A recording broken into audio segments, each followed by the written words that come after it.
Araku valley చలి ఉత్సవాలకు సిద్ధమైంది. అడ్వెంచర్స్, హెలీ రైడ్స్ తో పాటు గిరిజన సాంప్రదాయ ఉత్సవాలతో ధూమ్ధాం వాతావరణం కనిపించనుంది. పర్యాటకాన్ని ప్రోత్సహించేందుకు అరకు ఫెస్ట్ ను అట్టహాసంగా నిర్వహిస్తోంది. సమ్మర్లో చిల్ కావాలన్నా, వింటర్లో సింగిల్ డిజిట్ టెంపరేచర్ ని ఆస్వాదించాలన్నా అరకు వెళ్లాల్సిందే.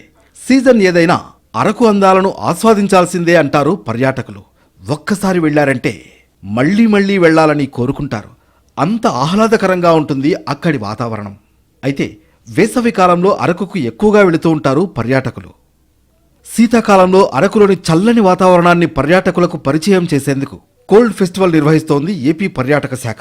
ఈ నెల 31 నుంచి 3 రోజుల పాటు ఈ ఉత్సవాలు కొనసాగుతాయి. దీనికి రాష్ట్ర ప్రభుత్వం ₹1 కోటి కేటాయించింది.